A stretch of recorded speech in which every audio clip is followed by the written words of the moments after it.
तो अब प्रॉब्लम क्या आती है, जब हम अपनी बुक्स और मॉडर्न वर्ल्ड में जो कनेक्शन है वो नहीं फील कर पाते।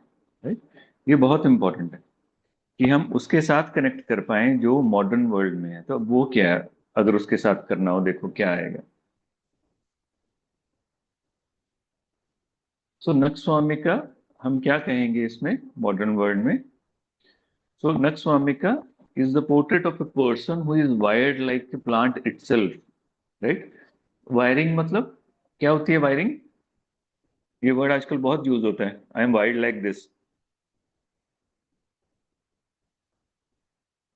क्या मतलब होता है इसका?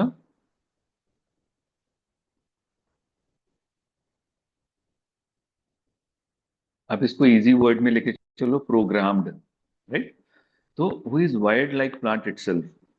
वर्ड वैसे अच्छा लगता है मेरे को सुनने में, तो नहीं तो हम इसको कह सकते हैं program like the plant itself. जैसा प्लांट है वैसा ही नक्स्वामी का पेशेंट प्रोग्राम्ड होएगा। अब इसमें आगे जाके मैं इसको एक डिफरेंस बताता हूँ आपको। कैसा होएगा? टेंस होएगा वो। राइट, जैसे मैंने आपको बताया था स्प्रिंग की तरह, जो कंप्रेस हुआ हुआ अंडर प्रेशर है। शार्प होएगा, बिटर होएगा, और सर्वाइवल ड्रिवन। जैसे हमने उसके ट्री में क्या कहा था कि वो कंपिटिटिव है इन सर्वाइवल। सर्वाइवल के लिए उसने अपने आप को हार्ड बनाया है, सर्वाइवल के लिए ही वो स्ट्रगल करता है। राइट। उसका कहीं भी कंसर्न अट्रैक्शन नहीं है, पॉलिनेटर्स को अट्रैक्ट करना, ब्यूटीफुल विद ब्यूटीफुल फ्लावर्स और फ्रेग्रेंस, ऐसा कुछ नहीं है। वो टोटल सर्वाइवल ड्रिवन है। राइट। तो ऐसे सुनने में बंदा लग सकता है कि ये एनिमल की विजन दे रहा है, एनिमल की स्टेट दे रहा है, पर है नहीं। इसको इफेक्ट, चीजें इफेक्ट करती हैं इसको। जैसे जैसे प्लांट को अगर कोई, जैसे हमने फर्स्ट क्लास में किया था, अगर प्लांट को कोई डिस्टरबेंस आ रही है तो वो वहां से हट नहीं सकता। एनिमल उस जगह से हट सकता है उस सिचुएशन में। राइट। मगर प्लांट उस सिचुएशन में से हट नहीं सकता। तो वो क्या कर सकता है? अडेप्ट कर सकता है। राइट। तो इफ ही और she is sensitive to something, he can adapt by reacting in his own way. Right. For example, अगर कोई अच्छा नहीं बोल रहा तो वो कैसे अडेप्ट कर सकता है? भाई कि सुनना ही बंद कर दे, वो ऐसे अडेप्ट कर सकता है। सो इसमें क्या हो रहा है कि वो रिएक्ट कर रहा है किसी चीज से, there is sensitivity to something, and that person is reacting to that. तो पेशेंट की जो टॉक होगी वो सारी वैसी ही होगी। सो उसके नॉर्मली जो वर्ड्स होंगे वो कैसे होंगे कि हस्बैंड की आवाज मुझे पसंद नहीं है। हस्बैंड हस्बैंड जब रूड बोलते हैं तो मुझे अच्छा नहीं लगता। वो ये नहीं कहेगी हस्बैंड मुझे पसंद नहीं है, जहाँ हस्बैंड नहीं मुझे अच्छा लग रहा है, जहाँ हस्बैंड की प्रॉब्लम है वो चला जाए जिंदगी से, ऐसा कुछ नहीं। हस्बैंड की आवाज, हस्बैंड की रूडनेस, हस्बैंड का behaviour. So there is a sensitivity and reactivity, and that is why in nux vomica का ये इशू रहता है कि he is sensitive to all this thing and he is very survival driven. Body का हमने temperament उसका बढ़ाई है कि थिन फ्रेम होएगा, डार्क हेयर होंगे, बिलियस टेम्परामेंट, हमने बिलियस को डिस्कस कर लिए। Reflect a body that burns energy quickly and react violently. कैसी बॉडी होएगी? जो क्विकली उस एनर्जी को बर्न करती है और वायलेंटली रिएक्ट करती है। ये बहुत इंपॉर्टेंट है। नक्स vomica का पेशेंट माइल्ड नहीं होगा, ये वायलेंटली रिएक्ट करेगा किसी भी सिचुएशन में।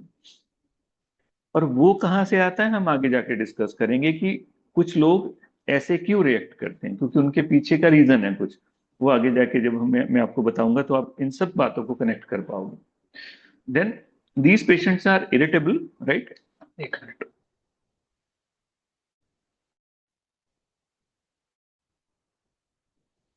सो these patients are irritable, overly careful. Right, they are very careful. कारण इनको हर चीज, इसीलिए there is a rubric in the repertory, censorious, contradiction intolerant. Right. contradiction, agree, उन सब नेक्स्ट में पड़ेगा। So these patients are irritable, quarrelsome and very careful. गलती नहीं करेंगे बिकॉज दे वांट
ये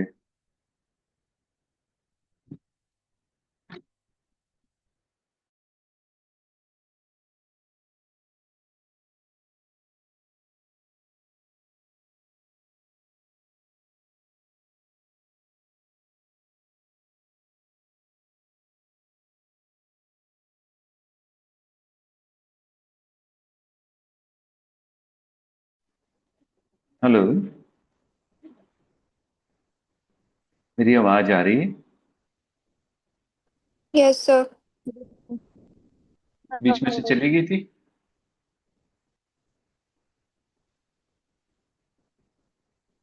यस सर। चलो, अब ये क्या है, यहाँ पर ये समझने की जरूरत है जो बहुत इंपॉर्टेंट पॉइंट है।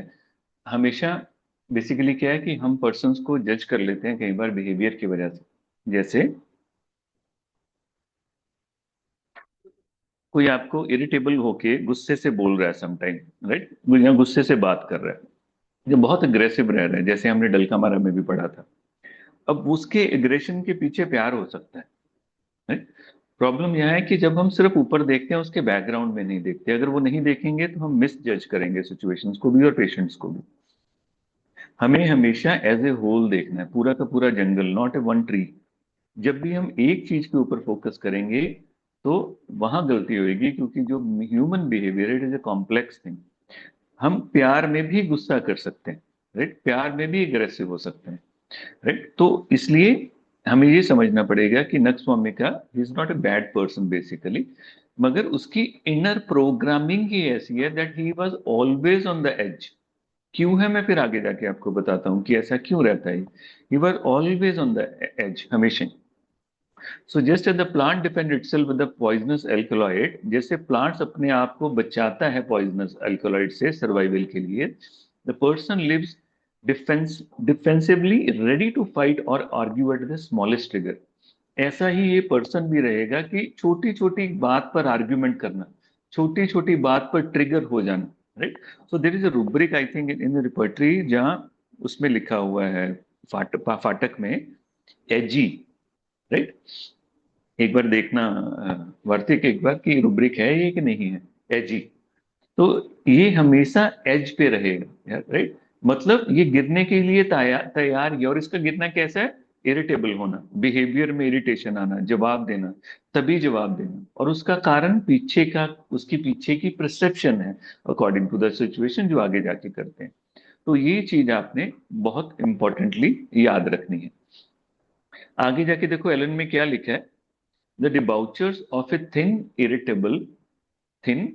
इरिटेबल नर्वस डिस्पोजिशंस, नर्वस है वो, इसलिए prone to indigestion and haemorrhoids. So here we see the clash of excess and weakness. यहां पर हम क्या देख रहे हैं, एक एक तरफ एक्सेस है कंडीशन की, और दूसरी तरफ वीकनेस है। So nux vomica the patient indulge in the food drink stimulant but their sensitive system rebels, leading to indigestion, piles, and restlessness. Right? So they swing between cravings and collapse. तो जैसे spring है ना, एक pressure है, जब release करेंगे फिर वो कोलैप्स स्टेट में चला जाता है। वो वाली स्टेट आएगी कि वेन एवर वो ओवर स्ट्रेच करेगा अपने आप को, in the term of, for example, diet हो सकती है, फूड हो सकता है, ड्रिंक हो सकता है, वर्क हो सकता है। सो ऐसा बंदा जो सुबह जब ऑफिस में गया तो वो बिल्कुल टिच टू टिच है, टाइम को लेके, काम को लेके, हर चीज को लेके, वो किसी को भी स्पेयर नहीं करेगा। 5 बजे के बाद, 6 बजे के बाद he will take few drinks और ए कॉफी और समथिंग। और जब रात को बिल्कुल बैठेगा वो बिल्कुल ड्रेन्ड आउट होएगा, ऐसे ही कोलैप्स स्टेट, कि सुबह 3 बजे उसकी आंख खुल जाएगी और उसके बाद उसको समझ नहीं आएगा कि नींद कब करना क्या है, और बिल्कुल अर्ली मॉर्निंग जाके उसको नींद आ जाएगी। तो ना तो सिर्फ कोलैप्स के ऊपर आप प्रिस्क्राइब कर सकते हो, और फॉर एग्जांपल पेशेंट की ये स्टेट हो जिसमें इशू ऑफ कोलैप्स है और उसको नींद नहीं आ रही, और पीछे की जो एक एग्रेसिव फेज है वो मिसिंग है, तो आप नक्सवामिका नहीं दे सकते। अगर दे भी दोगे वो काम नहीं करेगी। It will work in a process, वो प्रोसेस में काम करेगी, इसी प्रोसेस में। So anxiety with irritability and inclination to commit suicide but afraid to die. इसमें सिम्टम देखो क्या लिखा है, एंजाइटी विद इरिटेबिलिटी। एंजाइटी भी है, पर वो किसके साथ एसोसिएट हो रही है? वो इरिटेबिलिटी के साथ हो रही है, रेस्टलेसनेस के साथ नहीं हो रही है, घबराहट के साथ नहीं हो रही, और चीजों में नहीं हो रही, राइट? नहीं है, ओके। इग्निशिया या स्टेफिस गेरिया, ऐसा कुछ जो रेमेडी थी, मैं उसमें आगे से ढूंढ के बताऊंगा आपको कि जितनी भी ये रेमेडीज हैं ये एजी रेमेडीज हैं, right? So anxiety with irritability and inclination to commit suicide but afraid to die, so here we see the clash of excess and weakness यहाँ भी। So even mentally they reach extreme, they feel life unbearable, जिसमें suicidal हो जाते हैं, yet there is a fear to death, फिर भी मरना नहीं चाहते हैं, उससे डरते हैं। यहां पर भी स्विंग है, दो चीजों का कॉम्बिनेशन है। So there is a constant inner war, जो इसेंस है नक्सवामिका का, अंदर की लड़ाई चलती सब में, पर किस चीज में चल रही है वो डिसाइड करेगी कि नक्सवामिका कहाँ रेमेडी। अब देखो आगे एलन सर क्या लिखते हैं, nux is chiefly successful with a person of ardent character, ardent, often irritable, impatient temperament, disposed to anger, spite, or deception. Right? So the nux vomica person overindulge in the food, drink, stimulate, but their sensitive system rebel, जैसे आपने अभी कहा था। अब देखो इसमें क्या लिखा है, ardent character। सो आर्डेंट क्या होता है, पैशनेट, इंटेंस, ड्रिवन, जो अंदर की फायर से ड्राइव होता है, अगर करना है तो करना है, अगर ये काम आज होना चाहिए तो आज होना चाहिए, उसमें इफ एंड बट्स नहीं, right? So nux suit to the people who feel and act with a heat, they invest strong emotion and energy into the task, belief and desire. तो जो भी उन्होंने करना है उसमें वो बिलीव करते हैं, और उसमें पूरी एनर्जी डालना, पूरा का पूरा डालना, राइट? समटाइम हम इसको रुब्रिक्स में ले लेते हैं, जैसे there is one rubric in the repertory, hurry, everybody must hurry. एक तो हरी रुब्रिक हो गया जिसमें ये हरी रहेंगे, राइट? दूसरा हरी, एवरीबडी मस्ट हरी। अब उसमें है नहीं है, वहां पर हम गलती करते हैं। तो अब उसमें शायद टेरेंटुला क्यूबेंसिस है, हिस्पैनिक है, उसमें मेरे एग्जैक्टली माइंड में नहीं है। पर इसमें क्या, इसको याद रखने वाली क्या बात है, he is a person of ardent character, जो एक बार उसने देख लिया, जहां उसकी नजर में विजन आ गई कि ये ऐसे होना चाहिए, तो वो वैसे करेगा, राइट? और आपसे भी करवाएगा। So they have low tolerance for delay, delay बिल्कुल बर्दाश्त नहीं करेगा, फ्रस्ट्रेशन और इंटरप्शन, कि आप इसको इंटरप्ट करो, बिल्कुल टॉलरेट नहीं करेगा। स्मॉल अनॉयंसेस, छोटी छोटी चीजें रैपिडली एस्केलेट कर जाएंगी, right? Impatient show as quick decision, impatience बहुत ज्यादा होएगी, क्विक डिसीजन होंगे, intolerant of lag and short fuses, बहुत शॉर्ट फ्यूज होएगा, बड़ी जल्दी इस बंदे का फ्यूज उड़ जाएगा। और ये टॉलरेट नहीं कर सकता, गलती टॉलरेट नहीं कर सकता कि आपने ये गलती क्यों की, राइट? और यहां पर एक चीज देखने वाली है, देखो उन्होंने क्या बोला था यहाँ पर, एंगर, स्पाइट और डिसेप्शन। अब डिसेप्शन का क्या मतलब होता है, लिखो सभी, what do you mean by this dissipation?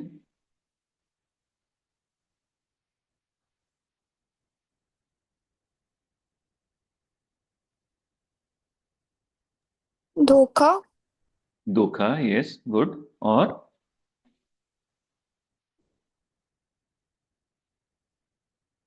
कपट, ठीक है।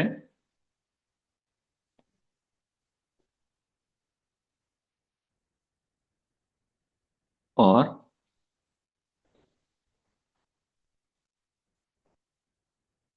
इसका रूब्रिक क्या है, थर्ड ईयर फोर्थ ईयर?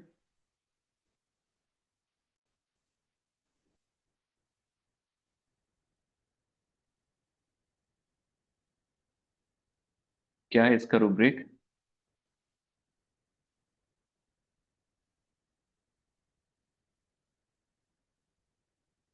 बोलो बोलो।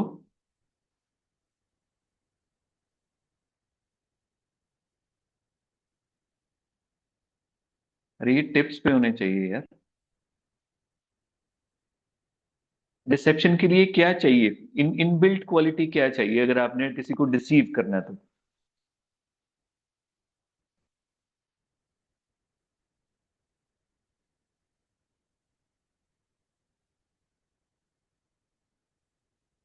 हम्म। झूठ बोलकर फायदा उठाना, क्लेवरनेस। राइट? जो अगर डिसेप्शन आपने शो करनी है तो डिसेप्शन के लिए आपको मैनिपुलेटिव होना चाहिए, आपको शार्प होना चाहिए। सो जो शार्प हैं, जो मैनिपुलेटिव हैं, वो ही डिसेप्शन क्रिएट कर सकते हैं, नहीं तो उनको झूठ पकड़ा जाएगा।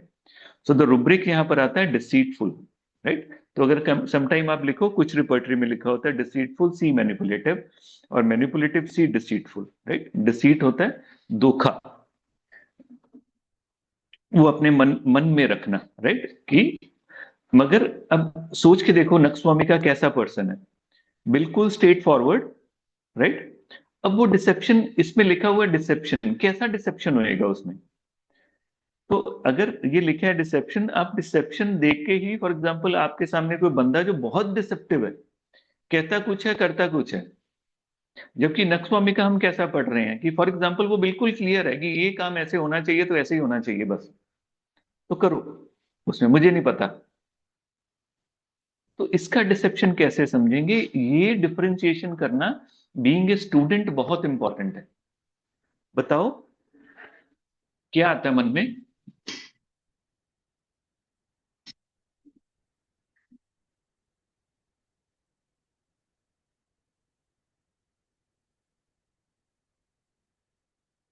एनीबडी? सर जैसे हम कहते हैं कि जो नक्सवामी का है वो सबसे आगे रहना चाहता है, वर्कलकोलिक होता हम्म है, तो वो हम्म डिसीव भी कर सकता है टू बी अ लीडर। तो वो अपने हम्म फायदे के लिए कुछ भी करेगा, इसलिए वो डिसीव भी हम्म, कर सकता है। बिल्कुल बिल्कुल। Anybody else? ट्राई करो, बोलो, कुछ नहीं होता, गलत सही का कोई पंगा नहीं।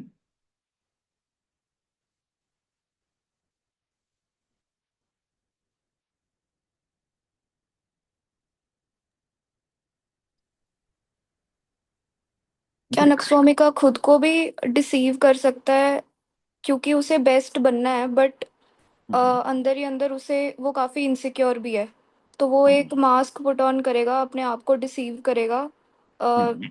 जस्ट टू फुलफिल उसकी वो जो इमेज है अपने दिमाग में कि मैं बेस्ट हूँ या मैं आगे हूँ सबसे। पर आपको नहीं लगता ये कहीं ना कहीं हम सब में है? Yes sir. साइकोलॉजी में बोलते हैं ना, आप वो नहीं हो जो आप सोचते हो, आप वो आप हो। फिर उसके बाद कहते हैं आप वो भी नहीं हो जो दूसरा सोचता है कि आप हो। कहते फिर आप कौन हो?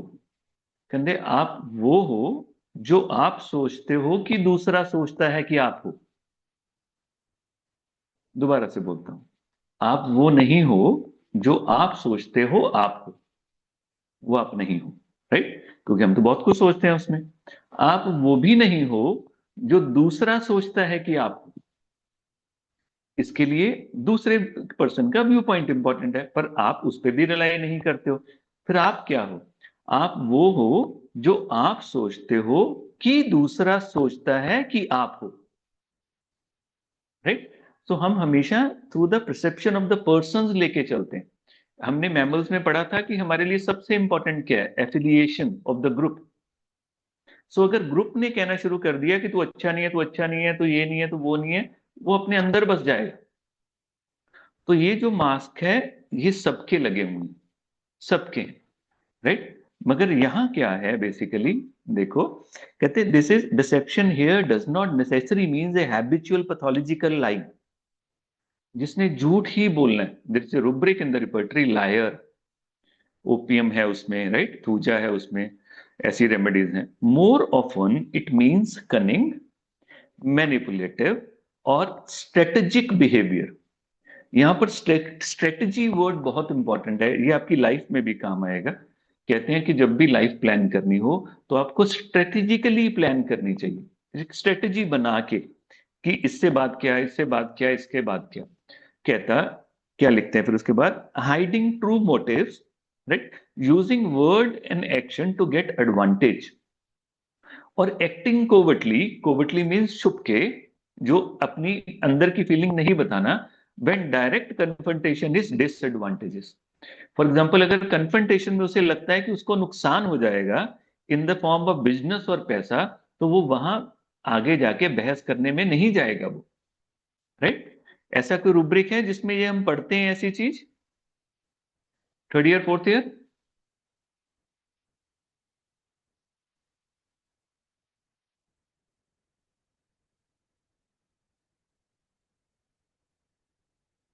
हेलो, ऐसा कोई रुब्रिक है बच्चों? Very bad.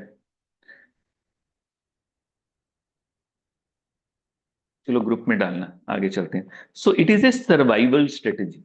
सो इसकी जो डिसेप्शन है, इसके सर्वाइवल का पार्ट है, ये इसको याद रखना आप। ये डिसेप्टिव वैसा डिसेप्टिव नहीं है, ये किसी और क्या, फॉर एग्जांपल किसी को इमोशनली ब्लैकमेल करना, कुछ और फायदा उठाना, कोई लेना देना नहीं इसका। इसका है काम निकलना चाहिए, काम होना चाहिए। कहते हैं ना फाइलों को पहिए लगाने, कि फॉर एग्जाम्पल किसी ऑफिस में से अगर कोई काम निकालना है, he know how to do that. यहाँ पर पैसा चलेगा, यहाँ पर लिंक चलेगा, यहाँ पर धमकी चलेगी, या यहाँ पर मीठा होना पड़ने पड़ेगा और झुकना पड़ेगा, ये सब करेगा। तो साम दाम दंड भेद, हर चीज को करने के लिए कि कुछ भी, राइट। जैसे रुब्रिक है ambitious employees every mean, right, उस तरह की कुछ फीलिंग है। तो ये वो डिसेप्शन है जो जब एलन लिखते हैं वर्ड डिसेप्शन, इसका मीनिंग एग्जैक्टली ये है। ये आपने याद रखना है। It is a survival strategy of nux vomica to be in a place कि जहां पर उसका नुकसान नहीं होना चाहिए। नुकसान किसका नहीं होना चाहिए? अकेला पैसा नहीं है, जो भी उसका पर्पस है, वो कोई भी चीज हो सकती है, उसका एम्बिशन हो सकता है, कुछ भी हो सकता है, उसमें उसका नुकसान नहीं होना चाहिए। सो अल्टीमेट द लास्ट लाफ उसकी ही हो, तो उसके लिए वो डिसेप्टिव हो सकता है और उसके लिए वो डिसेप्शन में जा सकता है। तो हमें ये वर्ड याद रखना चाहिए कि यही है, ये है डिसेप्शन का। So how this fits into the plant and remedy logic, जब एलन इसमें लिखते हैं, देखो क्या है प्लांट की सर्वाइवल स्ट्रेटेजी, देखो क्या है। ये जो प्लांट है, it survives by repelling, they are bitter and poisonous rather than attractive. ये उसमें है ही नहीं बेसिकली उस चीज में। ये इनका सारा का सारा जो रहता है वो डिफेंस ही अटैक है, आप ये लेके चलो। अब कहते हैं ना कि the best way of defence is attack. उससे पहले दूसरा कोई आपको करे, उसके ऊपर अटैक कर दो, राइट। केमिकली भी देखो, that biochemical hyper reactivity translate into the temperament that snaps anger में, that guards suspicion and spite and schemes deception. It is a strategy to control the outcome. So इसकी strategy है ये उसमें।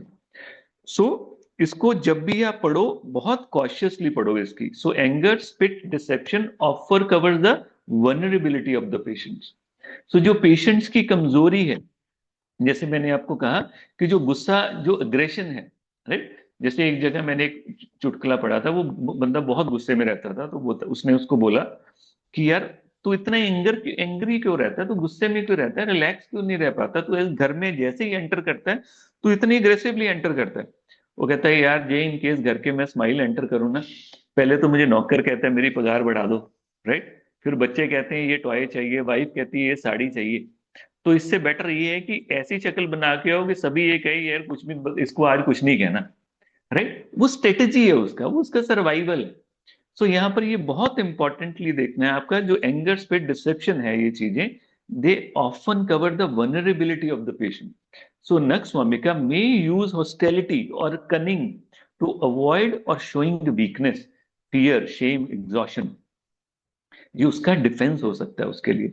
सो anger is protective, not merely malicious, right. वो protective भी है। सो कई बार anger हमारा डिफेंस हो सकता है, और मेनी टाइम्स ये बात फॉर एग्जाम्पल मैंने देखी है पेशेंट्स में, द वुमेन जो बहुत अग्रेसिव है अपने हस्बैंड के साथ, वो आउट ऑफ लव हो रही होती है, आउट ऑफ कंसर्न हो रही होती है, वो चाहती है उसका टाइम, वो चाहती है उसका वक्त जो नहीं मिल रहा, अब वो उसमें नहीं निकल रहा, वो निकल रहा है एंगर। तो we have to understand the whole perspective. यहाँ पर कोई अगर किसी को डाउट है तो बताओ मुझे।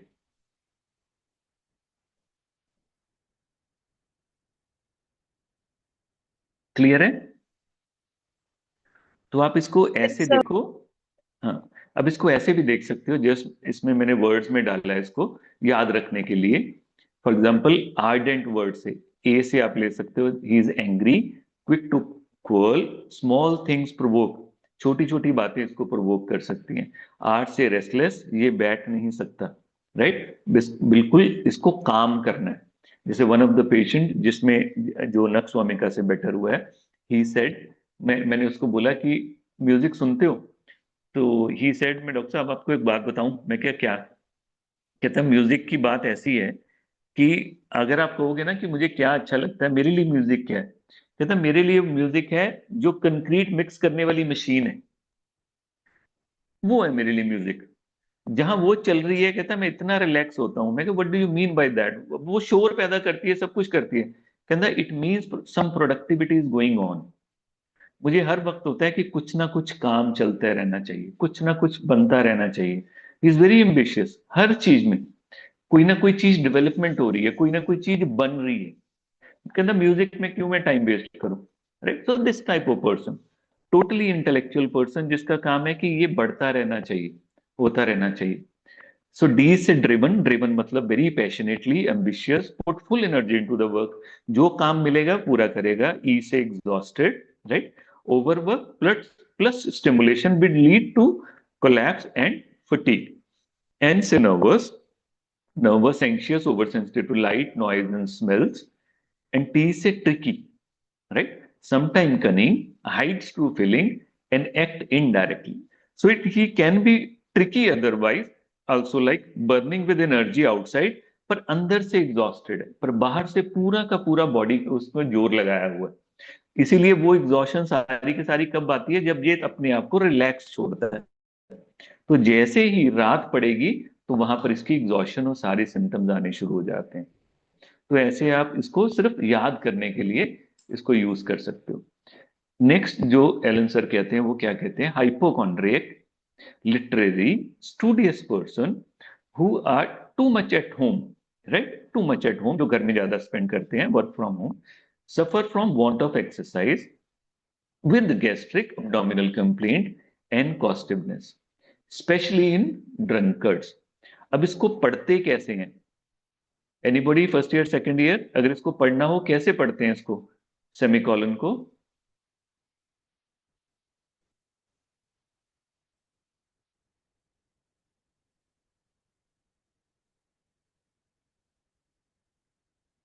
सीनियर्स?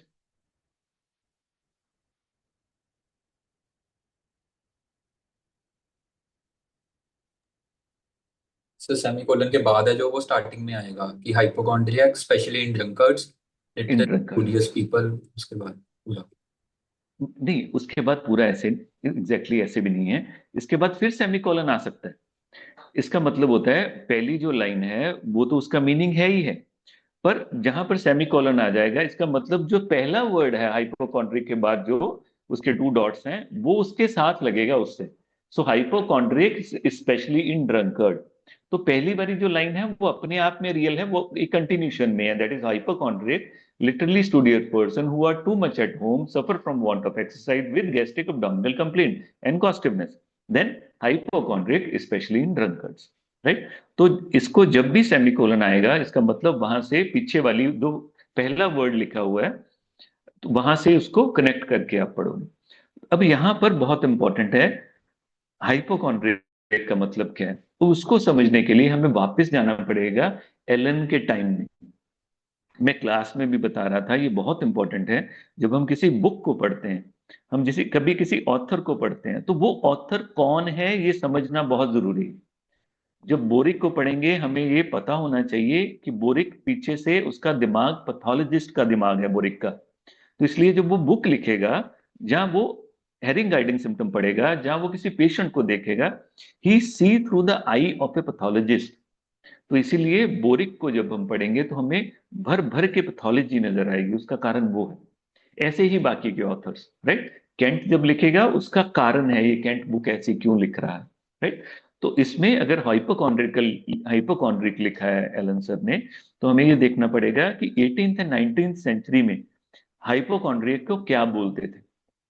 सो वो क्या था? So refer to the people with chronic digestive and abdominal complaints. Hypo means नीचे, कॉन्ड्रियक मीन्स कॉन्ड्रिया जो रिब्स का पार्ट है उसके नीचे, राइट।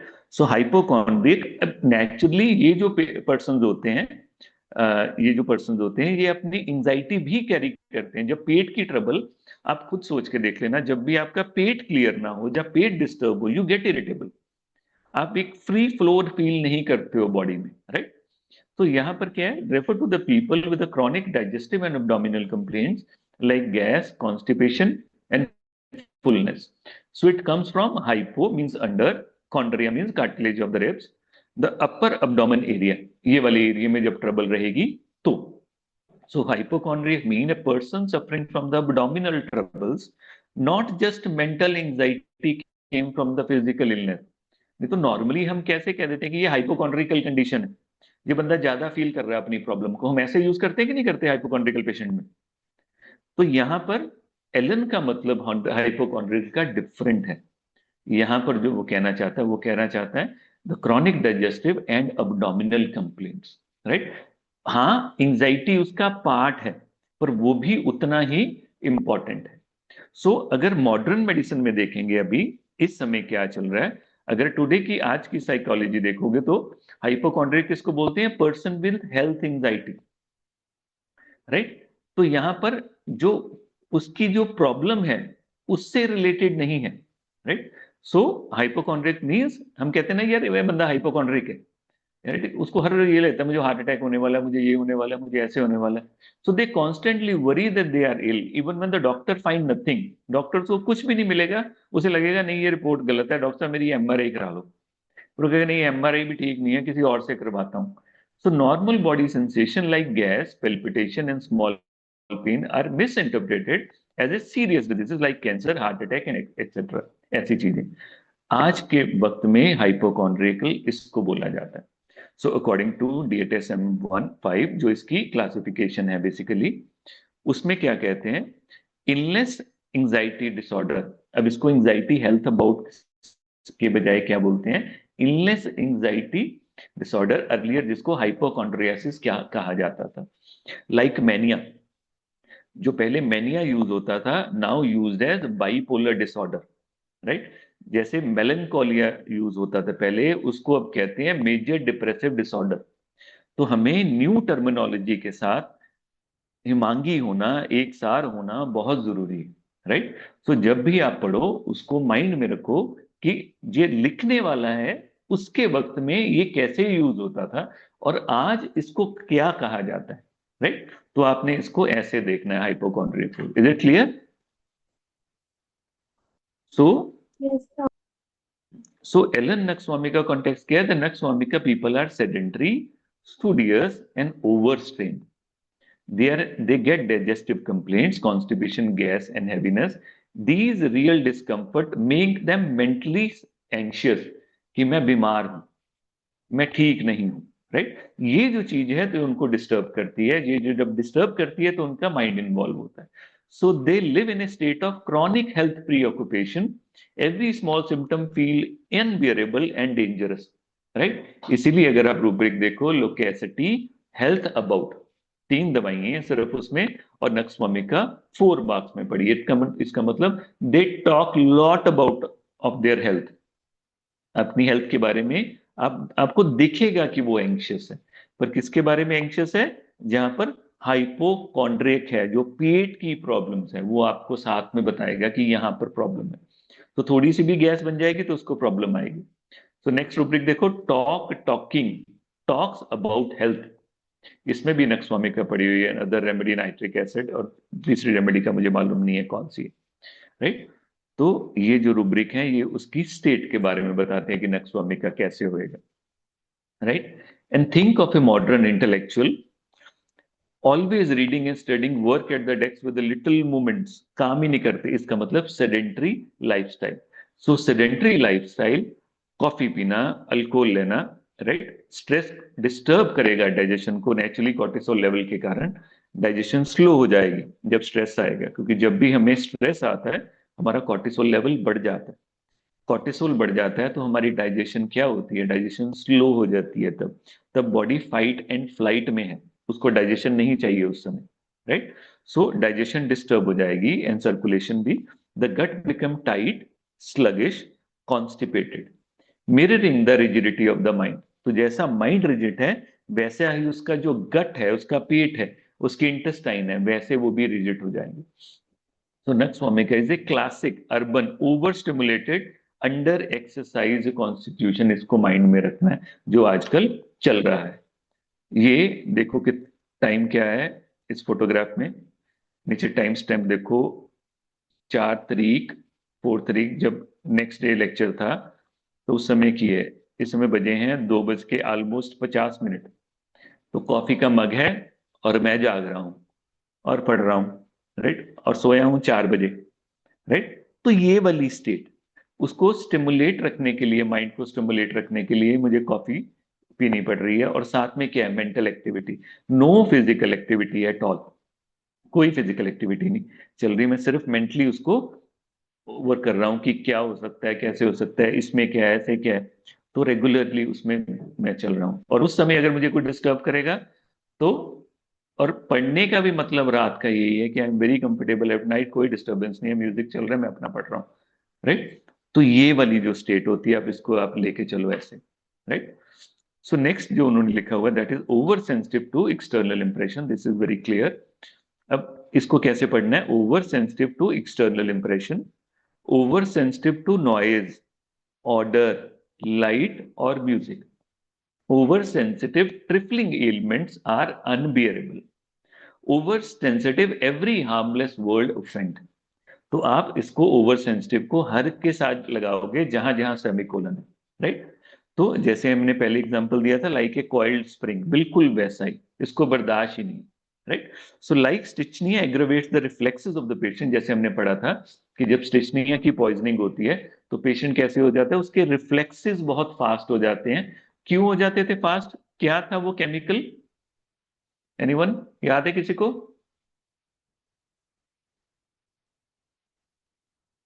स्टिचनिया कहाँ जाके होल्ड कर लेता था, कौन से रिसेप्टर्स होते थे? सर ग्लाइसिन के लिए रिसेप्टर होता था। Glycine receptor, right. तो वहां पर वो कंट्रोल में खत्म हो जाता है। तो स्लाइटेस्ट जो नॉइज है, स्लाइटेस्ट स्मेल है, स्लाइटेस्ट वर्ड है, वो उसको ऑफेंड करता है। तो their nervous system has no filter, everything penetrates too sharply, hence the irritability, touchiness and quickness of the anger, right.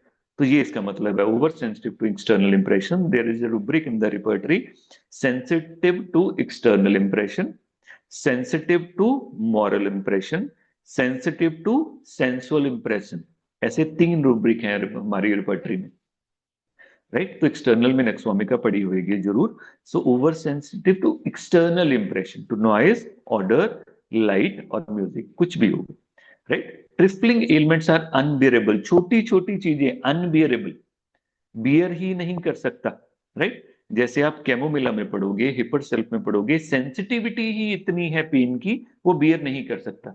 इसकी प्रॉब्लम है कि ये बियर कर ही नहीं सकता, क्योंकि हर प्रॉब्लम क्या है, उसकी रूटीन में हिंड्रेंस कॉज करती है। और वो क्या चाहता है कि वो फ्लो में वर्क करे, मगर उसका पेट क्लियर नहीं है, जिसके कारण वो रेगुलर फोकस नहीं कर पा रहा है अपने काम पर, और उसे बार बार वॉशरूम जाना पड़ रहा है, नाम दिस इज डिस्टर्बिंग हिम, कि मेरा काम रुक रहा है, that type of, right. So his nervous system has no filter, everything penetrates sharply, hence the irritability, touchiness and quickness to the angle. उसके बाद बहुत कॉमन इसका, इसमें कुछ मुझे नहीं लगता समझाने वाला है, bad effects of the coffee, tobacco, alcoholic stimulants, highly spiced और season food, from over eating और long continued mental and overexertion, sedentary habit, and loss of sleep. So here Alan pointers directly to the modern triggers like stimulations, fast food, overwork, lack of rest. So Nux vomica is a remedy for the people who run on the coffee and collapse from the exhaustion, whose mind are always active but body pays the price. पर body उसकी कीमत चुकाएगी। कब चुकाएगी? Later on. हमारी body की एक बुरी आदत है, ये बताती नहीं है, ये बोलती नहीं है, जब तक सब कुछ खत्म नहीं होने वाला होता, ये उसको मैनेज करती है। पर एक टाइम आएगा जब ये मैनेज करना छोड़ेगी, तो वहां प्रॉब्लम आ जाएगी। So there is a cycle of stimulation, irritation and collapse. उसके बाद आता है conversion with consciousness, aggravation from anger, emotion, touch, moving, pains are tingling, sticking, hard, aching, worse from motion and contact. हमने क्यों पढ़ा था कन्वर्जन विद कॉन्शियसनेस, क्यों था इसमें, याद करो।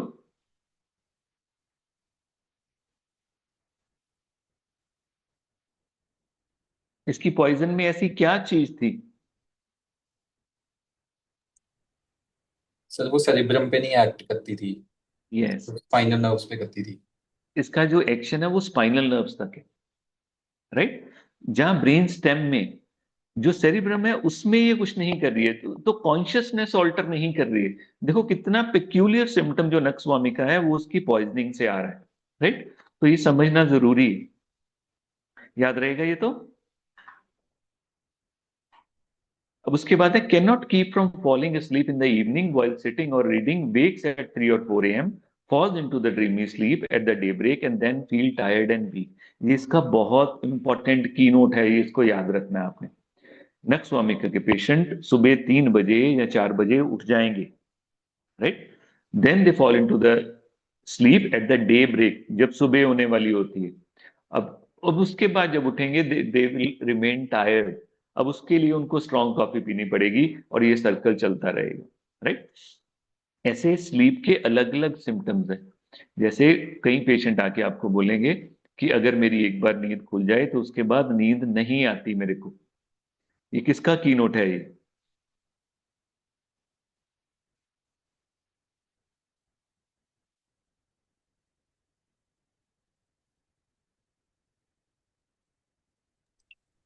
पल्सिटिला। नो,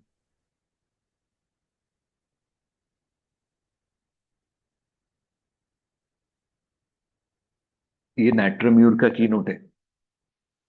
एक बार अगर स्लीप डिस्टर्ब होगी उसके बाद स्लीप नहीं आएगी, उसको नींद आएगी नहीं। क्यों? क्योंकि थॉट्स चलने स्टार्ट हो जाएंगे उसके बाद, राइट। अब नींद ना आए ड्यू टू आइडियाज तो मेडिसिन चेंज हो जाएगी, तो आपने स्लीपलेसनेस के पीछे जाने की कोशिश करनी है कि वो क्यों हो रही है। तो इसको याद रखना है अपने कि ये बहुत जल्दी इसकी जाग खुल जाएगी 3 बजे 4 बजे। उसके बाद जब सुबह होने वाली होगी, डे ब्रेक जब आएगा तो इसको नींद आएगी, right. So this is the classic nux Wamiqa sleep. Exhaust is too early in the evening. Evening में एग्जॉस्ट हो जाएगा, जैसे मैंने आपको बताया कि काम, जब ये काम करेगा ये पूरी अपनी ताकत के साथ, फायर के साथ करेगा।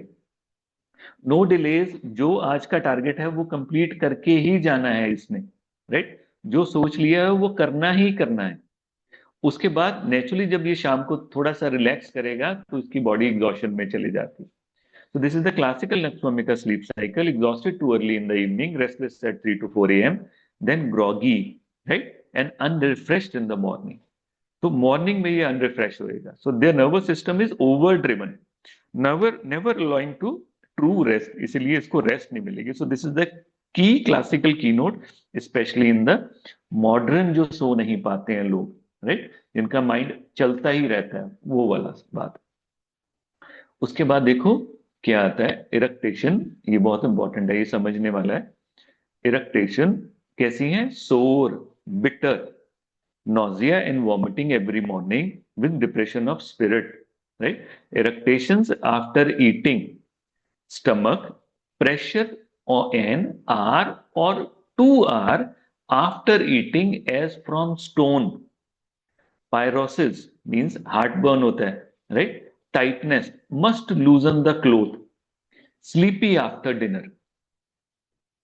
फिर दोबारा से पढ़ता हूं, कहते हैं इरेक्टेशंस, इरेक्टेशंस डकार आने कैसे हैं? खट्टे, सोर, एसिडिटी वाले सोर, बिटर, कड़वे, नोजिया के साथ, with vomiting every morning, with depression of spirits.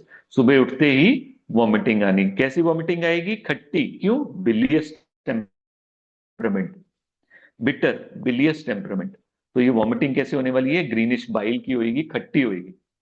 इरेक्टेशंस खाना खाने के बाद, आफ्टर ईटिंग। स्टमक क्या है? प्रेशर आएगा स्टमक में पर आर और 2 hour आफ्टर द ईटिंग, जैसे पत्थर रखा हो, राइट। कहां रखा हो पत्थर? कहां होएगा? स्टमक में, राइट। उसके बाद pyrosis mean burning, heart burn, tightness, must loosen the cloth, loose चाहिए क्लोथ, क्लोथ भी इसको रिस्ट्रिक्ट कर रहे हैं। Then sleepy after dinner, right. अब यहां पर क्या है? The gut of the nux is like a battlefield. So soreness, heaviness, pressure after eating, reflux, blotting, constant nausea, ये चलता रहेगा। So digestion cannot proceed the load, just as mind cannot process the life load। जैसे उसकी उसका mind life का load नहीं ले पा रहा, ऐसे ही उसकी जो इंटेस्टाइन है, डाइजेशन है, वो फूड का लोड नहीं ले पा रहे। सो द कीनोट इमेज क्या है इसकी? Stone in the stomach. अब ये और कौन कौन सी रेमेडीज में होता है स्टोन इन द स्टमक?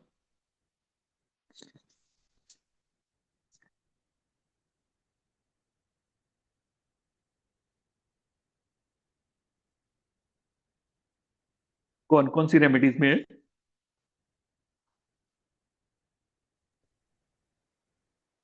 ऐसे ना करो बच्चों। सर आर्सेनिक में है जिसमें cold water lies at the stone in stomach. Right, good. और सर सर एबिस नाइग्रा। Third fourth? डायनिया में भी है। ब्राइनियम में भी है। और एबिस नाइग्रा। एबिस नाइग्रा। और सर कलकेरिया। ओके। और रूब्रिक निकाल लो, स्टोन इन द स्टमक, पता चल जाएगा आपको कितनी सारी रेमेडीज हैं इसमें। यहां पर क्या इंपॉर्टेंट क्या है? Being a homeopath and being a student, you should know why it is happening. वहां से प्रिस्क्रिप्शन चेंज हो जाएगी। सो जो ये सोचते हैं कि एक कीनोट प्रिस्क्रिप्शन करनी इंडिविजुअलिस्टिक नहीं है, वो बहुत गलत सोचते हैं। इस यहां पर भी इंडिविजुअलाइजेशन हो सकती है कि एग्जैक्टली exactly जो स्टोन फीलिंग आ रही है वो आ क्यों रही है, राइट? तो हमें इसको क्वेश्चन करना चाहिए, माइंड में रखना चाहिए कि क्यों आ रही है। देखो, और कब आ रही है? Hour and two hour after the eating. सो हमें फिजियोलॉजी माइंड में रखनी चाहिए। क्या है? देखो,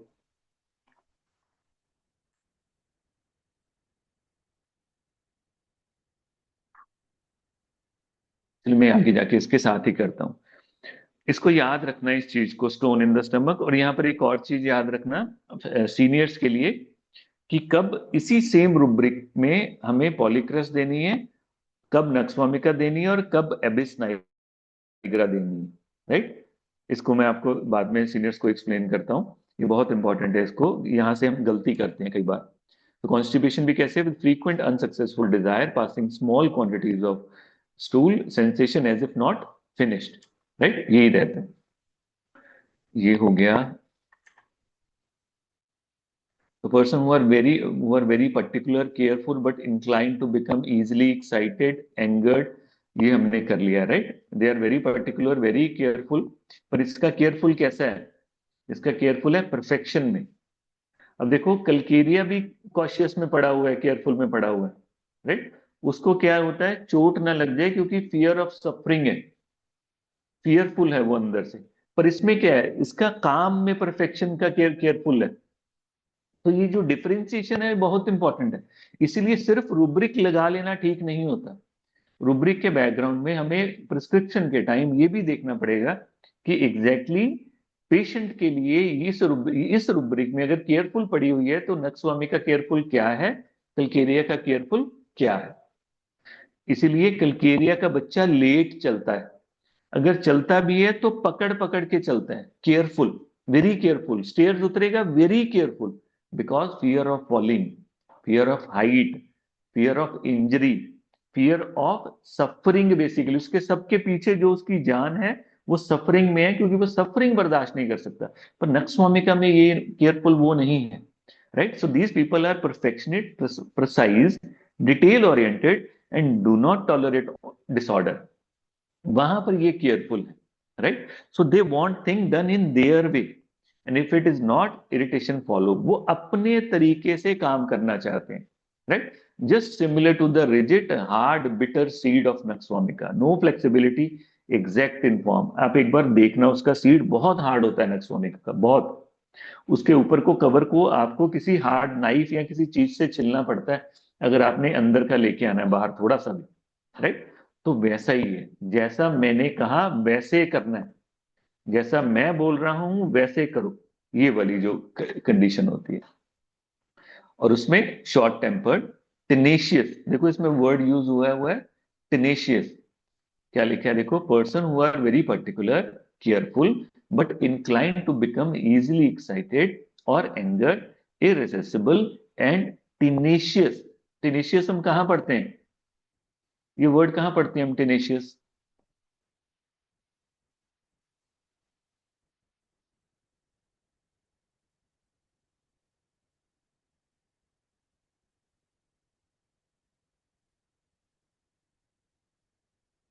अरे कहाँ पढ़ते हैं, सिंपल कालीबाई में, म्यूकस इज टेनेशियस। जब आप रूब्रिक सर्च करने की कोशिश करोगे डिस्चार्ज इज स्टिकी, तो ये नहीं आएगा, डिस्चार्ज इज टेनेशियस, राइट। तो ऐसा ही जैसे उसके डिस्चार्जेस स्टिक कर जाते हैं, ये भी स्टिक कर जाता है, राइट। पर इसकी स्टिकीनेस कहाँ है, they cling to the opinions, they don't easily forgive, fight till end, वहां पर टेनेशियस है। एक बार, जैसे हमने ये वर्ड यूज करते हैं टेनेशियस, अब पंजाबी च कहने ना यार लीन जी है, राइट, मगर ही पै ਜਾਂਦਾ ਹੈ। ਇੱਕ ਵਾਰੀ ਇਹਦੇ ਦਿਮਾਗ 'ਚ ਗੱਲ ਵੜ ਜੇ ਸਹੀ, ਬਸ ਉਸ ਤੋਂ ਬਾਅਦ ਇਹਨੂੰ ਜੋ ਮਰਜ਼ੀ ਕਰ ਲਓ, ਇਹਨੇ ਕਰਨਾ ਹੀ ਕਰਨਾ है।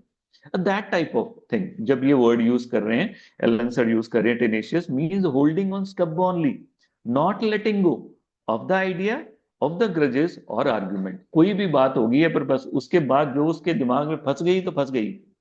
Like a plant the heart seed hold the poison tightly, not easily giving up, easily वो गिव कभी नहीं करेगा, right. Then bad effects of the coffee, tobacco, alcoholic stimulants, bad effect of highly spiced or seasonal food, bad effect of overeating, antimonium crude में भी होती है, bad effect of long continued mental overexertion, bad effect of sedentary habits, bad effect of loss of sleep, bad effect of aromatic or patent medicines, bad effect of sitting on cold stones। देखो कितने सारे bad effect उन्होंने दिए होंगे, right. और इसको हमेशा अलग अलग पढ़ना है, याद रखना इसको, राइट। ये गलती हम फर्स्ट ईयर में करते थे, जब पढ़ते हैं हमें मालूम ही नहीं होता था इसको पढ़ना कैसे। सो this is bad effect of, अब देखो इसमें कुछ चीजें तो कॉमन है, coffee, tobacco, alcoholic stimulants, highly spicy season food, over eating, long continued mental exertion, ये हमने सब कर लिया, लॉस ऑफ स्लीप भी कर लिया। उसके बाद आता है एरोमेटिक और पेटेंट मेडिसिन। उसके बाद आता है sitting on a cold stones. क्या मतलब है इसका, एरोमेटिक और पेटेंट मेडिसिन, एनीवन?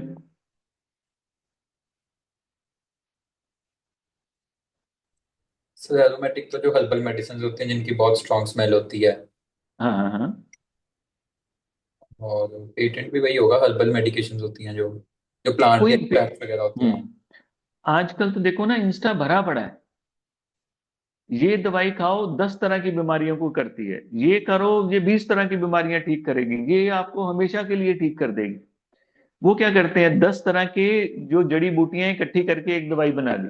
अब उनको मालूम ही नहीं है एक का दूसरे के साथ कोई एनिमिकल एक्शन है, कोई कॉम्प्लीमेंट्री एक्शन है, क्या होना है क्या नहीं होना, इसके साइड इफेक्ट्स क्या हैं, कुछ नहीं है, कोई रिसर्च वर्क नहीं है, राइट। बस बैठ के दिमाग में आया कि ये 3-4 चीजें इकट्ठी करेंगे तो ये हो जाएगा।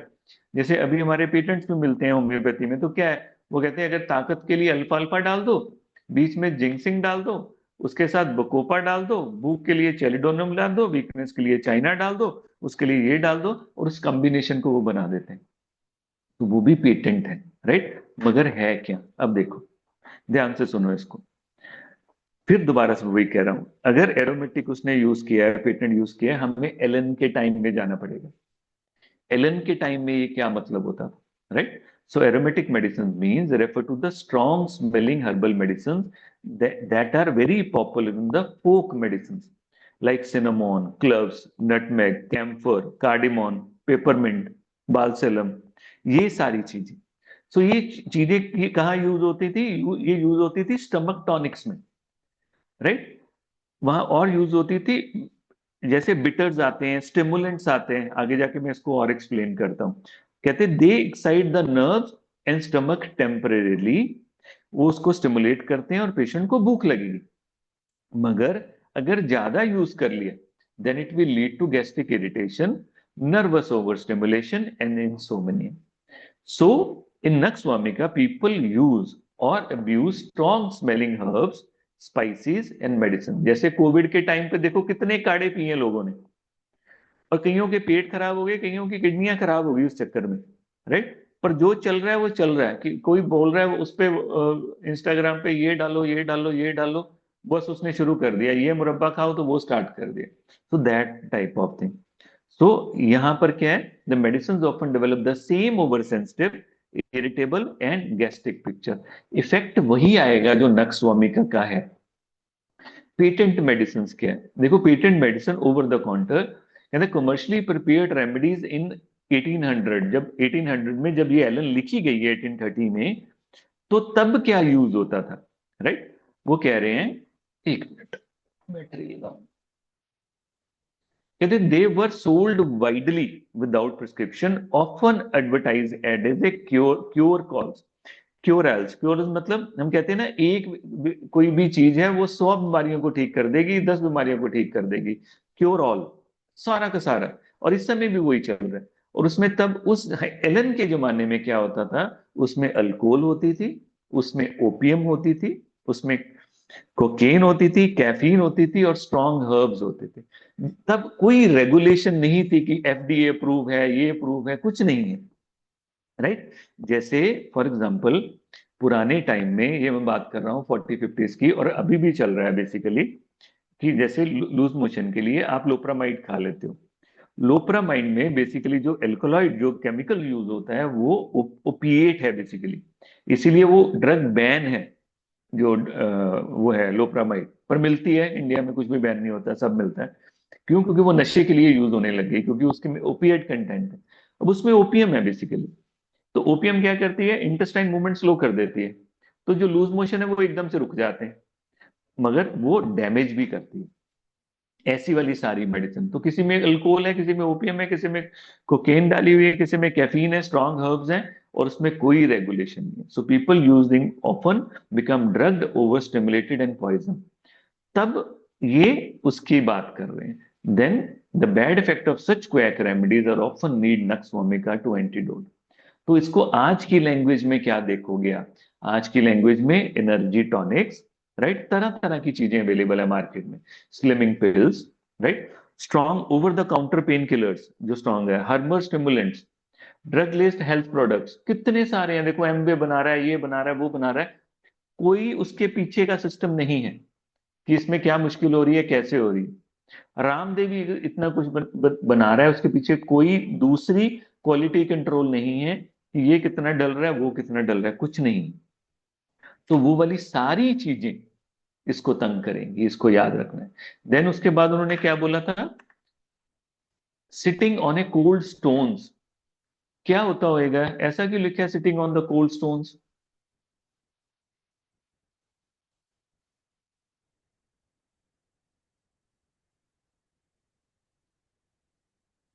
देखो क्या है, लिटरली मीनिंग तो वही है, in olden time people sat outdoor on the stone step, pavement and wells. पुराने जमाने में ऐसे होता था ना, फ्री हुए शाम को बैठ गए, राइट? वहां पर stone become very cold, specially in the damp and the rainy weather. So prolong sitting से it chill the pelvic and abdominal region. जो पेल्विक एंड एब्डोमिनल रीजन है, उसकी चिलिंग होती है जब हम ठंडे ठंडे स्टोन के ऊपर बैठते हैं। तो बैठ के देखना एक बार, तो उससे क्या होता है, इफेक्ट कैसे होता है? First, pelvic congestion, so cold to the lower body. उसके कारण क्या होता है, the blood vessel gets contracted, जिसके कारण सडन कंजेशन हो जाएगी पेल्विक ऑर्गन में। एंड नक्स वोमिका is the remedy for the piles, constipation, painful urging, menstrual disturbers, all worsened by the pelvic congestion. तो स्टोन के ऊपर तो हम कह देते हैं कि यार पैर गीले हो गए तो ये कैसे हो गया, अगर स्टोन पे बैठ गए तो क्या हो गया, उसके पीछे कारण है।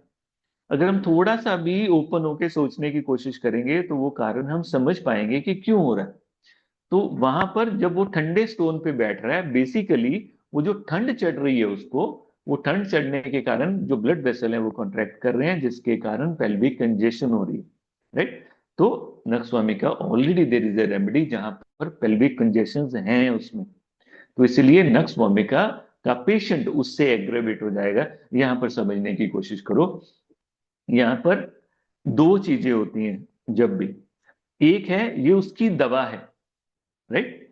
मगर ये भी देखना पड़ेगा कि जो जो पेशेंट नक्स वोमिका, सपोज एक पेशेंट नक्स वोमिका है क्या, एक पेशेंट आयोडियम का या कोई और रेमेडी है जिसकी पेल्विक कोई एफिनिटी नहीं है उस रेमेडी की, जब दोनों एक ही कोल्ड स्टोन पे बैठेंगे, नक्स वोमिका को प्रॉब्लम आएगी, दूसरे को नहीं आएगी, क्योंकि ये उसकी ससेप्टेबिलिटीज में है। सो नक्स स्वामी का इसको ऐसे समझो, बहुत इंपॉर्टेंट है ये चीज, अगर दिमाग में आपके आ जाए। जैसे हम करते हैं ओवर पढ़ने के बाद दिमाग का थक जाना, तो हम कहते हैं काली फॉस। पर इसको ऐसे भी समझो कि काली फॉस का जो पर्सन है, जो काली फॉस की टेंडेंसी रखता है, वो थक भी जल्दी जाएगा। सो ये टू वे स्वॉर्ड है, इसको याद रखना आपने, दोनों तरफ, राइट। तो अगर बहुत एक्सेसिवली पढ़ लिया तो वो थक जाएगा, तो काली फॉस की इंडिकेशन है। पर अगर वो काली फॉस का पेशेंट है तो वो बाकियों से जल्दी थक जाएगा, राइट। तो यहां पर नक्स स्वामिका का अगर पेशेंट कोल्ड स्टोन पे बैठेगा तो उसको प्रॉब्लम बाकियों से जल्दी आएगी। रस्ट टॉक्स का पेशेंट अगर भीग जाएगा उसको प्रॉब्लम बाकियों से जल्दी आएगी। सो रस्ट टॉक्स भीगने की भी दवा है, मगर रस्ट टॉक्स का अगर वो पेशेंट है, बाय सिस्टम उसका रस्ट टॉक्स का है, तो उसमें स्टिफनेस बाकियों से जल्दी आएगी। एम आई क्लियर, समझ पा रहे हो कि नहीं? Yes sir. Yes sir. अगर किसको नहीं आ रही मेरे से पूछो, ये जरूरी है।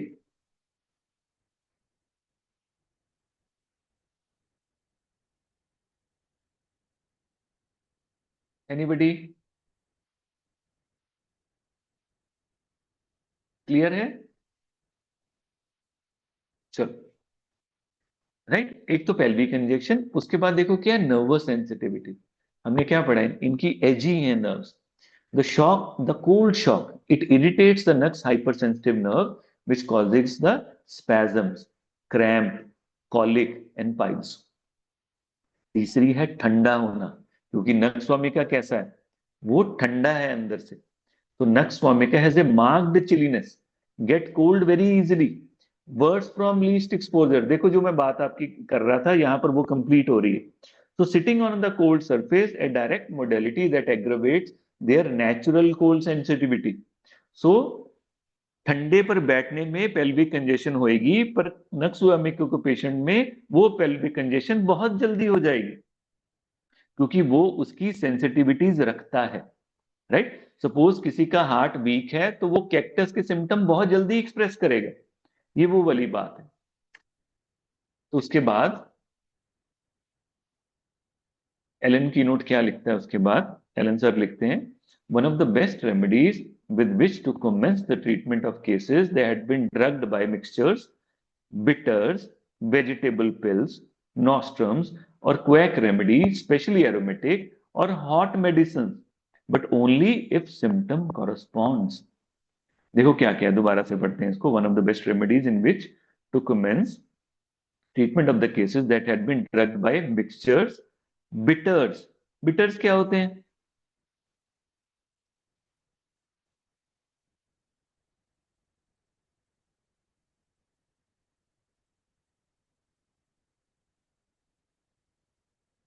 बोलो बोलो।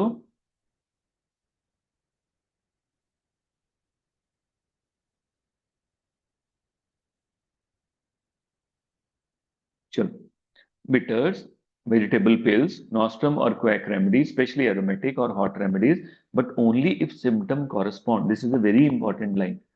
जब जब भी आप कैंट मटीरियल मेडिका पढ़ोगे, ये लाइन बार बार कैंट लिखते हैं, when symptom correspond, when symptom correspond. वो किसकी बात कर रहे हैं? जो इसकी पीछे की नर्वस हाइपर एक्टिव स्टेट है, जो अगर वो एब्सेंट है तो आप इसको नहीं दे पाओगे, राइट। सो नक्स वामिका की बिटर्स, हाँ कुनीन, कुनीन भी सोच सकते हैं इसमें, कोई भी चीज जो बिटर है। मगर मैं आपको एग्जांपल्स देता हूं, क्योंकि ये आजकल भी उसमें है, क्या बोलते हैं आजकल, क्या वर्ड यूज करते हैं जो चीज उसमें हो, कहते हैं ना ये आजकल ये चीज बहुत इन है, राइट। वाइब चल रही है इसकी बहुत, है ट्रेंडिंग। ट्रेंडिंग, हाँ, राइट। पर ये लाइन इसको याद रखना है, सिम्टम कॉरेस्पॉन्ड।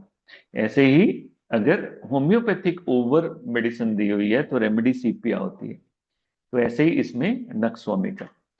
अब देखो इसको समझने के लिए प्लांट एंड केमिस्ट्री का लिंक क्या है। नक्सवामिका इटसेल्फ कंटेन एल्कलॉइड्स जो बहुत स्ट्रॉन्ग है, which act as a nervous and gastric stimulants. अब ये पेशेंट पहले से ही हाइपर सेंसिटिव है, राइट। ये पहले से ही एज के ऊपर बैठा हुआ है, तो इसको थोड़ा सा भी धक्का दोगे ये दूसरी तरफ चले जाएगा, right. So if adding on more stimulants, अगर आप और स्टिमुलेंट्स ऐड करोगे तो इसका सिस्टम नहीं ले पाएगा और वो कोलैप्स कर जाएगा। So that is why Nux vomica is the first remedy for the people who are spoiled for the drugging and stimulants। क्योंकि ये ऑलरेडी ही उसमें है, हाइपर सेंसिटिव स्टेट में, कारण उसकी पॉइजनिंग, जो उसका पॉइजन का इफेक्ट है।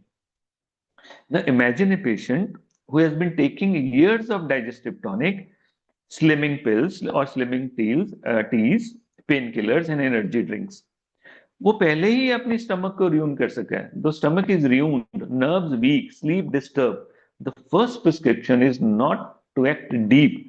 तो यहाँ पर आप उसके लिए नहीं जाओगे कि मैं इसको ठीक करने के लिए, पहला क्या करना है, to start with the nux vomica to clear the drug effects and reset the constitution of the patient, right? तो यहाँ पर नक्स vomica बहुत हैंडी रहती। ऐसे पेशेंट जब आपके पास आते हैं और उनको आप पहली प्रिस्क्रिप्शन नक्स vomica कर देते हो, उसके बाद 20 to 30% and sometime many more percentage वो पेशेंट बेटर हो जाता है उस कंडीशन के बाद। आप चाहे ये चीज करके देख लो, पर उसमें सिम्टम एग्री होना चाहिए। स्टेट नक्स vomica जैसी एजी होनी चाहिए, ये नहीं है वो कंटेंटेड बैठा हुआ है कि कोई बात नहीं डॉक्टर साहब, अब जो है वो है, हो जाएगा ठीक, कोई बात नहीं, अपना टाइम ले लेते हैं। ये नहीं होएगा उसमें। इसका मतलब symptoms are not agreeing, symptom agree नहीं कर रहे हैं। So don't give nux vomica mechanically only if the patient totality matches, that is irritability, oversensitivity, constipation, gastric liver complaint, insomnia. So this is the important understanding you should know while prescribing.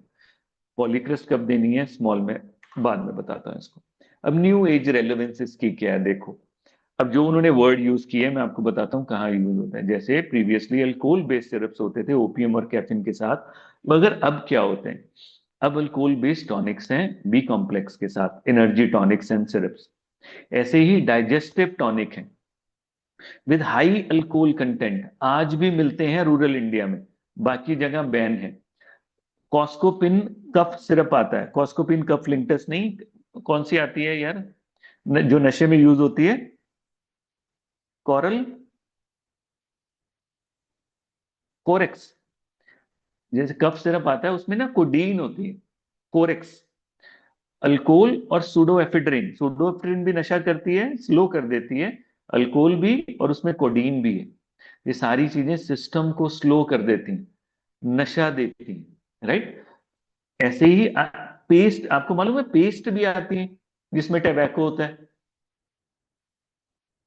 बहुत सारे old person आपके पास आएंगे, उनको पूछना जरूरी है, जो आपको लगेंगे ये नशे में है, पर्टिकुलरली लेडीज, जो पुरानियां माइयां है, ये पुरानी लेडीज है, वो नशे वाली पेस्ट कर दे, उस पेस्ट में टबैको है, जितनी देर तक वो कर नहीं लेंगे वो सुबह काम के लिए रेडी नहीं होंगे। वो टोबैको वाली पेस्ट आती है वो स्पेशली, राइट। तो ये सारी चीजें। उसके बाद देखो वर्ड आता है कॉकटेल बिटर्स, एलन सर ने लिखा हुआ ना बिटर, तो आजकल जो आप गूगल सर्च करके देखना आपको क्या मिलेगा, कॉकटेल बिटर्स। तो बिटर्स क्या होते थे, अल्कोहल में इसको थोड़ा सा ऐड करते हैं, ये बेसिकली फ्लेवर देते हैं अल्कोहल को, और बहुत स्ट्रांग होते हैं, एरोमेटिक होते हैं। तो जो लोग इसको यूज करते हैं, पहले ही अल्कोहल प्रॉब्लम कर रही है और उसके ऊपर ये, राइट। चाहे इसको गूगल करके देखो, गूगल क्या कहता है, bitter substances activate the digestive enzyme and stimulate the bile production, which means they play a central role in the natural detoxification process। यहां तक ठीक है, मगर जब वो ओवर यूज हो जाते हैं तो प्रॉब्लम आती है। ये कंपनी सर्च करके देख लेना, इस पे लिखा हुआ है अल्कोहल फ्री है, पर इसमें वो सब कॉन्स्टिट्यूएंट्स हैं, हर्बल फॉर्मूला है, पर तीखे हैं ये बहुत ज्यादा। ऐसे ही कॉलन क्लीनेज ऐसे करके कितने सारे आते हैं जो क्या काम करते हैं, स्लिमिंग का काम करते हैं, right. So detox teas with a strong laxative effect, ये सारी चीजें जो पेशेंट आपके पास खा के आएगा वहां पर नक्स vomica की इंडिकेशन हो जाएगी आज के टाइम पर, राइट।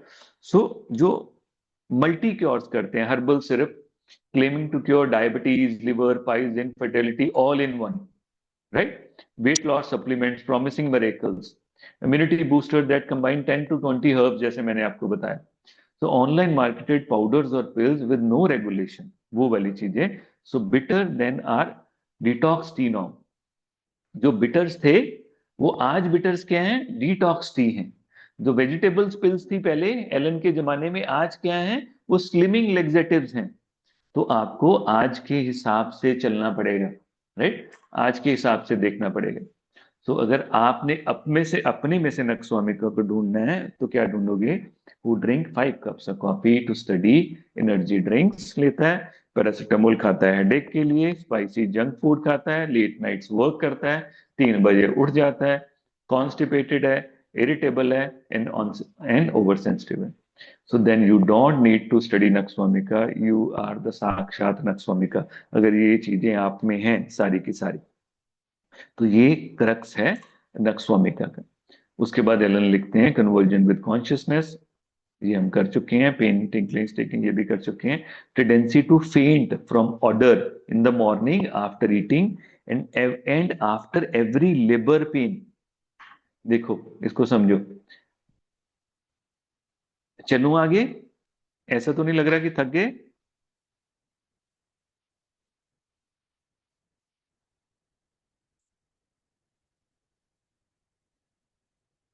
बच्चोस,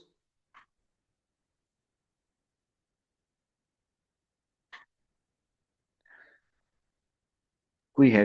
कोई है यस घर में? सर। थक गए? नहीं सर। आप में से कोई एक भी है जो थक गया?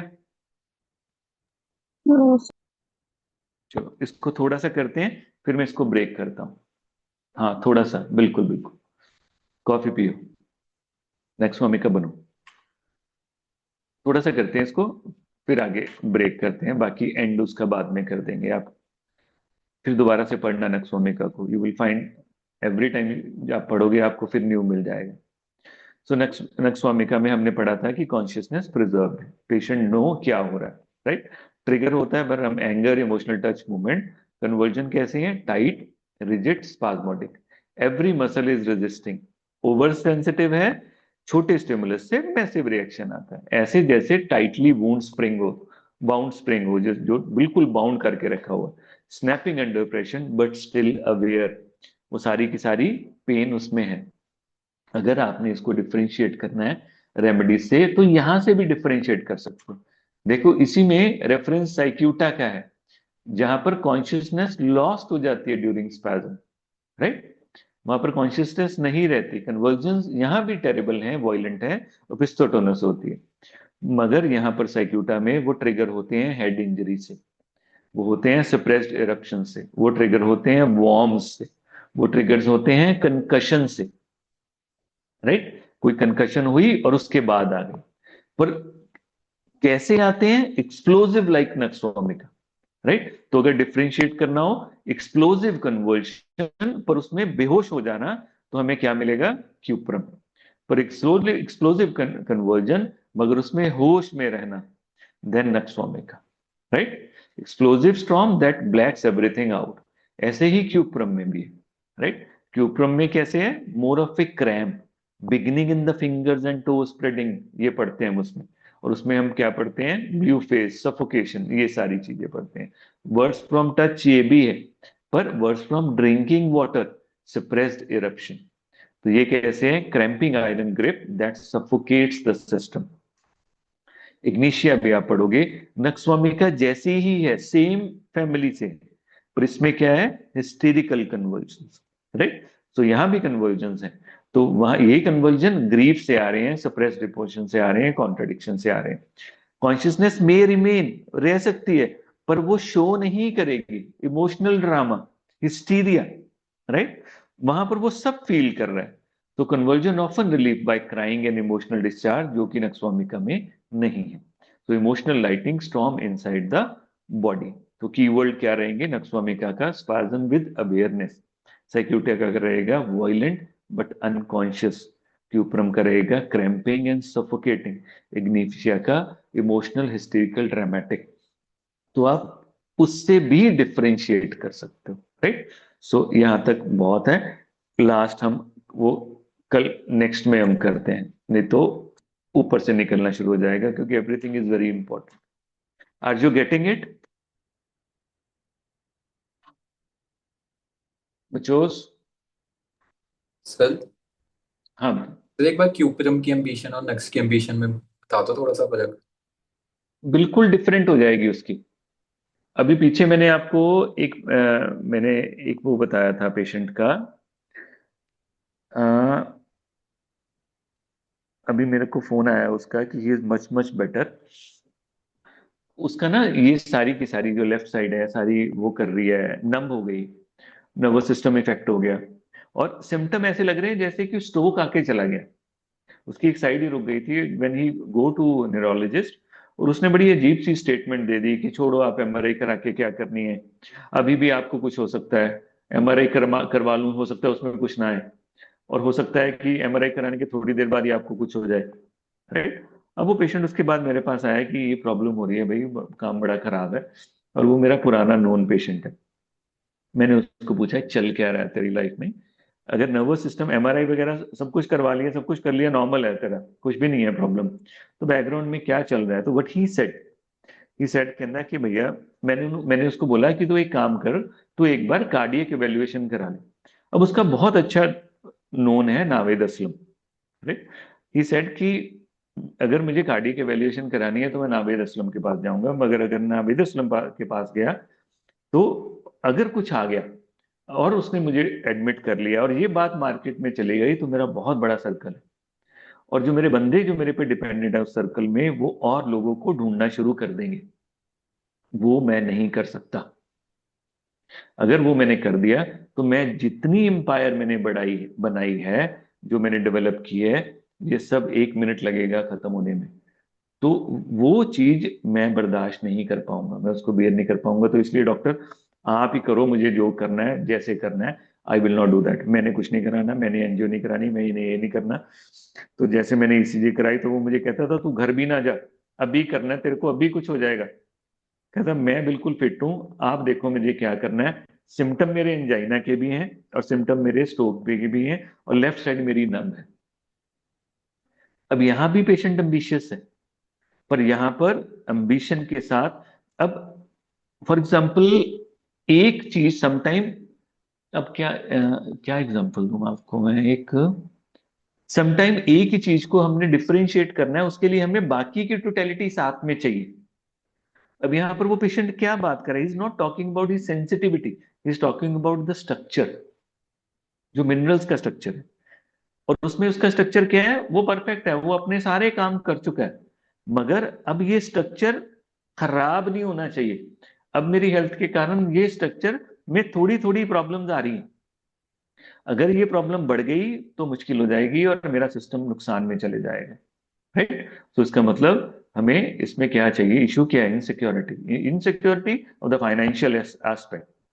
तो रो 4 मिनरल रेमेडी, वो अपना स्ट्रक्चर कंप्लीट कर चुका है, कॉलम 10, मगर अब उसको हिकअप्स आनी शुरू हो गई हैं कि चला ना जाए। नेक्स्ट इज क्यूप्रम, और क्यूप्रम का सिम्टम मेन क्या है, क्रैम्प्स एंड एंजाइना, और उसके साथ अगर आप लगाओगे numbness of the left side of the body, उसमें क्यूप्रम पड़ी हुई है। सो क्यूप्रम का एम्बिशन बिल्कुल डिफरेंट होएगा। नक्स वोमिका का अगर आपने डिफरेंशिएट करना है, तो आपको डिफरेंशिएट करना पड़ेगा उसकी साथ वाली चीजों से। क्यूप्रम मेट इतना ज्यादा एग्रेसिव, सेंसिटिव, रुथलेस, और ये नहीं होएगा जितना नक्स वोमिका का होएगा। अब मैं आपको बताता हूं, जो मैंने पहले बार बार कह रहा हूं ऐसा क्यों होता है। अगर इसको समझोगे आपको सारा समझ आ जाएगा, बेसिकली उसके बैकग्राउंड। एक बार जब सर से डिस्कस कर रहे थे, एक ब्यूटीफुल एग्जांपल सर ने दिया था, मैं उसको आपको दोबारा, मैं वो सेम एग्जांपल मैं रिपीट कर रहा हूं आपको, कि सपोज नक्स वोमिका, जिलसीमियम एंड इग्निशिया, दीज आर द 3 रेमेडीज जो फर्स्ट ईयर में भी है, फर्स्ट ईयर में मेरेकल है, तीनों रेमेडीज करने वाली हैं। तीनों belongs to same family, that is लोगिनेसी फैमिली। अगर हम लोगिनेसी फैमिली के कंबाइंड सिम्टम्स लेके चलें कि पूरी फैमिली के सिम्टम क्या हैं, तो हमें ये डाटा निकल के आता है कि शॉक उन सब में बहुत इंपॉर्टेंट है। राइट। अब तीनों रेमेडीज में शॉक है, जिलसीमियम में भी एलिमेंट फ्रॉम शॉक है, नक्स वोमिका में भी एलिमेंट फ्रॉम शॉक है, और इग्निशिया में भी एलिमेंट फ्रॉम शॉक है। मगर कलर कहां से चेंज हो रहा है, चेंज हो रहा है अडेप्टेशन से, रिएक्शन से, मायाजम से। शंकरन सर इसको मायाजम बोलते हैं, मैं इसको एज एन अडेप्टेशन बोल देता हूं कई बार, और समटाइम रिएक्शन बोल देता हूं। अब ये तीनों दवाएं का रिएक्शन डिफरेंट है। नक्स वोमिका का परसेप्शन टू द सिचुएशन, जिंदगी का क्या है, कि जो मेरा बेड है, जो मेरा कंफर्ट है, रुब्रिक क्या है इसका वार्तिक? डिल्यूजन बेड स्टोलन ऐसा सा कुछ है। Right, delusion bed stolen. 1 minute बच्चों, 2% पावर कैसे रहेगी? मैंने ही नहीं ऑन किया हुआ। अब सोच के देखो, एक पर्सन है जिसको ऐसा लगता है कि डिल्यूजन, उसका परसेप्शन क्या है? Bed is stolen. बेड मतलब उसका कंफर्ट, ये नहीं कि बेड चुरा के ले गया कोई उसका, मतलब कंफर्ट, उसका कंफर्ट चला गया। अब नख स्वामिका को जब हमने पढ़ा है तो उसका कंफर्ट क्या है? उसका कंफर्ट क्या? उसका कंफर्ट इमोशनल सपोर्ट है? क्या उसका कंफर्ट उसका पार्टनर है?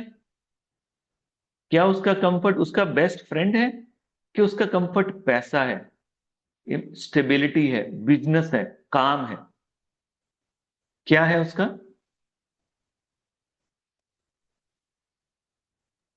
उसका काम। काम, पैसा। राइट, सो अगर उसके जेब में पैसा है तो वो कंफर्टेबल है। राइट, अगर उसके पास कैश है तो वो कंफर्टेबल है, अगर उसके पास कैश नहीं है तो वो कंफर्टेबल नहीं है। अब इमेजिन करके देखो, एक बंदा है जिसके लिए सब कुछ पैसा है, और सडनली क्या हुआ कि जो स्टॉक मार्केट है वो क्रैश कर गई। अब ये बंदा, अब ये सोचो कि जिसके लिए पैसा ही सब कुछ है, वो स्टॉक मार्केट क्रैश कर गई है, ये उसके लिए शॉकिंग सिचुएशन है।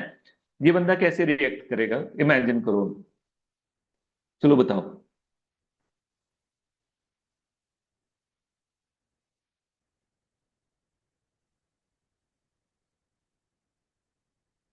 इमेजिन करो, ये ऐसे बैठेगा ऐसे करके? गुस्सा ए, होगा, रेस्टलेस हो जाएगा। ऐसे तो नहीं कहेगा कर लो भाई और हो जाओ? सर बहुत हरिड होगा कि जितना संभालना है, जो संभालना है अभी संभालना है। तो नक्सवामिका का जो शौक है, उसके साथ जो उसका एलिमेंट है नक्सवामिका का, वो क्या है? एज सून एज पॉसिबल जितना बचा सकूं मैं बचा लूं। राइट, तो ऐसी सिचुएशन में इमेजिन करके देखो बॉस कैसा होएगा। क्या बॉस कूल एंड काम होएगा? No, he will be very hurried, he will be very impatient, he will be abusive, he will be aggressive, he is very edgy, he will be impatient, सबको फटाफट। क्यों? क्योंकि अभी decision लेना है, उसी decision में उसका पैसा बचाना है। तो सपोज अगर उसका वर्कर आके बीच में उसको इंटरप्ट करेगा, तुझे आपको क्या लगता है कि वो कंफर्टेबल होएगा उससे? राइट, इसीलिए कॉन्ट्रडिक्शन इनटॉलरेंट है। अगर वो उसको एडवाइस देगा तो वो उसको सही लेगा, उनके ना साला तन्नू की पता, तू की जानदा, तू मेरे को नौकरी करदा है, मेरे कमाए पैसे मनु पता है इस वेले की करना है। वो ऐसे जवाब देगा, स्पिटफुल, हार्मफुल वर्ड जो चुभेंगे, ऐसे जवाब देगा। तेरे प्यो का पैसा है। अगर उसका वो कहेगा सर आप चिंता ना करो, ये दोबारा से आ जाएगा सारा कुछ, तेरे प्यो का पैसा सी, मेरा पैसा ना, मनु पता है की करना है, मैं जो तेन किया उदा कर, मैं तेन क्या वाला शेयर बेच दे, ते वाला शेयर कर ले, स्टॉक ते ला दे, नुआ कर दे, do it now. This is the reaction of the patient. अब उसके बीच में सपोज चलते चलते चेयर आ गई, तो आपको क्या लगता है वो चेयर ऐसे हटाने वाला आराम से? वो लात मारेगा उसको। तो दैट इज वाई नेक्स्ट का इज स्लैपिश, स्नैपिश है वो। अगर कोई बीच में आ गया गाली निकालेगा वो। राइट, मगर कब तक निकालेगा? 5 बजे तक, क्योंकि 5 बजे तक स्टॉक मार्केट बंद होगी। अब वो पूरा एग्जॉस्टेड है। अब उसे क्या चाहिए? शराब। अब उसे चाहिए कॉफी। अब उसे चाहिए stimulants, all type of stimulants. Right, और शाम को उसी स्टिमुलेंट्स के बाद वो क्या करेगा? बिल्कुल उसकी बॉडी हैंगओवर में चले जाएगी और कोलैप्स हो जाएगा, और सुबह 3 बजे उसकी आंख खुलने वाली है। जैसे ही आंख खुलेगी, स्टॉक स्टॉक मार्केट फिर से चलनी शुरू हो जाएगी। दिमाग में क्या करना है, कैसे करना है, सारे प्लान बनने शुरू हो जाएंगे, और सुबह जाके वो थक जाएगा। मगर जैसे ही ऑफिस में एंटर करेगा, जैसे ही स्टॉक मार्केट खुलनी है, he was back on the track दोबारा से। जितना करना है फटाफट, जो प्लान किया था उसने 3 बजे के बाद, वो सारा इंप्लीमेंट करेगा वो। Are you getting it? And that is why नक्सवामिका इज लाइक दिस। सो ये कोई रैंडम आइडियाज नहीं है, ये एक पूरी पिक्चर और अंडरस्टैंडिंग है। और देखो, सेम फैमिली में जलसीमियम भी बिलोंग करती है, पर जलसीमियम का शौक ऐसा नहीं है कि मैं जितनी जल्दी रिवाइव करूं मैं उतना कर लूं। ऐसा नहीं है इसमें, एक्यूटनेस नहीं है जलसीमियम में। जलसीमियम में साइकोसिस है, जलसीमियम में कमजोरी है, जलसीमियम में वीकनेस है, जलसीमियम में incapacity to handle the situation है। सो ये लिखो, जलसीमियम में सिस्टम में प्रॉब्लम है, नक्सवामिका की प्रॉब्लम बाहर है, क्योंकि नक्सवामिका एक्यूट और साइकोसिस, एक्यूट और सोरा का कॉम्बिनेशन है।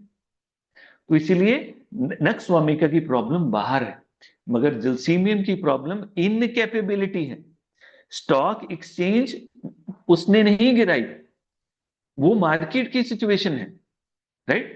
पर जलसीमियम की क्या प्रॉब्लम है? एलिमेंट फ्रॉम शॉक कैसा है कि जैसे ही बेल बड़ी बजी एग्जामिनेशन की, उसको लगता है हाय पेपर, पता नहीं क्या आएगा, पता नहीं क्या होएगा, साथ ही बुखार चढ़ जाएगा, डायरिया लग जाएगा, एंजाइटी, नर्वसनेस, पैनिक, पर्सपिरेशन, वैसे।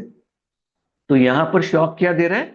Sense of insecurity in the जलसीमियम, जो नक्सवामिका में बिल्कुल नहीं है।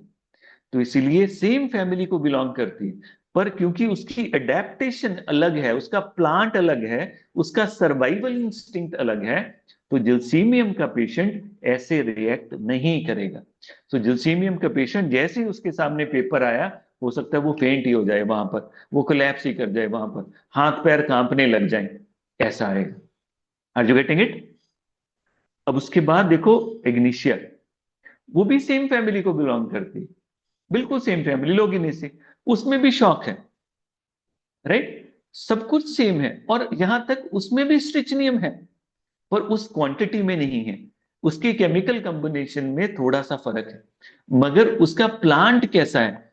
वो प्लांट नक्सवामिका के प्लांट की तरह आर्डेंट खड़ा होके कंपटीशन से ग्रो नहीं करता है।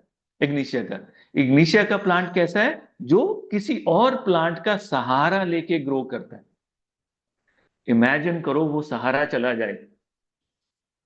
सो इग्निशिया का हस्बैंड चला गया, वो सहारा चला गया, elements from death, element from loss of partner, elements from loss of death of A friend, जिसके अराउंड सब चल रहा था, अब वो चला गया।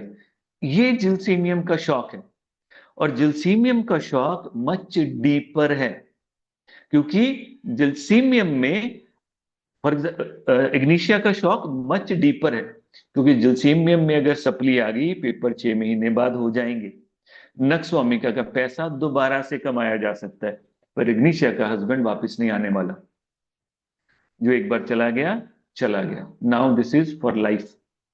तो इसीलिए जो इग्निशिया का शॉक है वो डिफरेंट है, it is more deeper.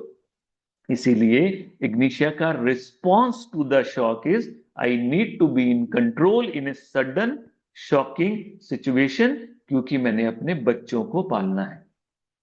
So Ignatia क्या करेगी? पेंट अप कर लेगी सारा के सारे इमोशन को। इसीलिए उसमें हम इग्निशिया में पढ़ेंगे क्राई कैन नॉट, वो रोएगी नहीं।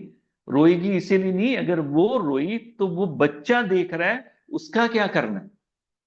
अब नेचुरली जब वो रोकती है बार बार अपने रोने को, तो क्या होएगा? नर्वस स्टिमुलेशन होएगी। कौन सी नर्व? Vagus nerve. जब वो रोकेगी तो वेगस नर्व स्टिमुलेट होएगी, तो जब वो स्टिमुलेशन होएगी तो वहां से की नोट आता है इग्निशिया का, दैट इज सॉबिंग। तो एक बार रोने को रोक के देखो किसी दिन आप अपने आप, तो क्या होएगा? गला भर जाएगा, देन सिसकियां आनी शुरू हो जाएंगी,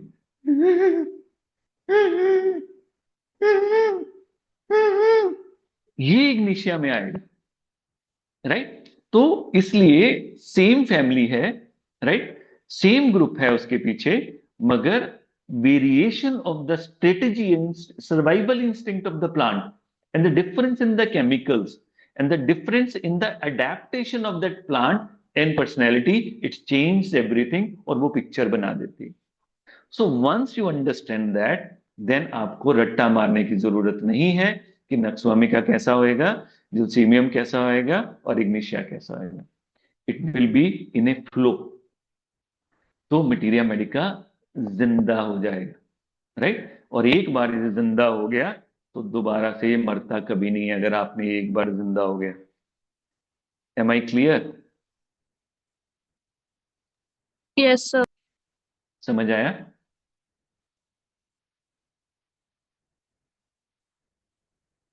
किसी को कोई डाउट या किसी को कोई चीज ना समझ आई हो, अभी पूछो उसको, बहुत इंपॉर्टेंट है।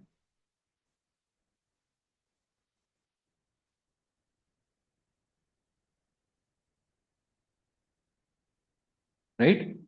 तो इसको समझो कि जो हमारी परसेप्शंस हैं वो हमारे इमोशंस को कलर देती हैं, और वो डीप डाउन प्लांट की सर्वाइवल इंस्टिंक्ट्स तक जाती हैं, जहाँ एनिमल की सर्वाइवल टेक्निक के ऊपर जाती हैं। राइट? जहाँ डीप डाउन जो मिनरल हैं उनका जो होना है उसमें डिपेंड करती हैं। तो अगर हम उनको समझेंगे तो हम उसको समझ लेंगे। राइट? क्लियर है?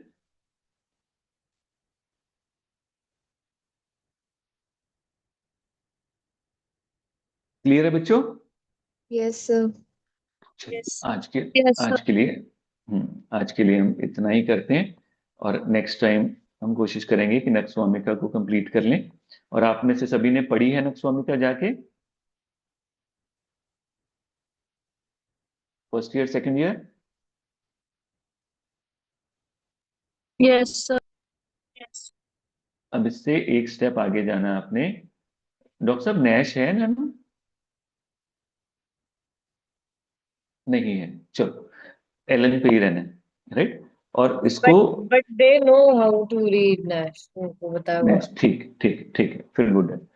तो नैश को भी रेफर करोगे तो वो आपको और भी अपग्रेड करेगी। राइट? सो देखो, हम सारी दवाइयां पढ़ पाए नहीं पढ़ पाए हमें नहीं मालूम, हम कोशिश करेंगे कि हम मैक्सिमम कवर करें। मगर जब भी आपने एलन पढ़नी है, एलन को आपने ऐसे पढ़ना है। Are you getting it? So उसकी यस। हर छोटी चीज उस पर ध्यान देना है, उसको बस ऐसे पढ़ के निकल नहीं जाना है, सो दैट ये आपकी आपका हिस्सा बन जाए, आपका पार्ट बन जाए। आर्मी में पता है क्या होता है, इस छोटी सी बात पे खत्म करता हूं। आर्मी में जब उसके लिए ट्रेनिंग में जाते हैं तो उनको वेपन दिया जाता है। राइट? सपोज AK-47 दी जाती है, वेपन दिया जाता है। अब वो वेपन उनका पार्ट बनना चाहिए, उसके लिए वो वेपन उनके साथ हर समय रहता है। अगर वो नहाने जा रहे हैं, सो रहे हैं, खा रहे हैं, पी रहे हैं, वो वेपन उनके पास ही रहेगा।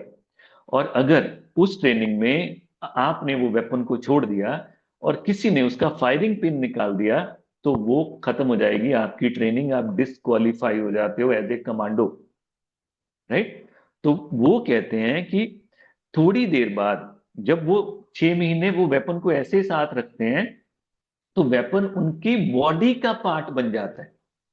तो in in acute encounter with the terrorist और समबड़ी कुछ भी करना पड़े, तो वो अपने आप वेपन जहां पर वो देख रहे हैं वहां पर गोली चलती है।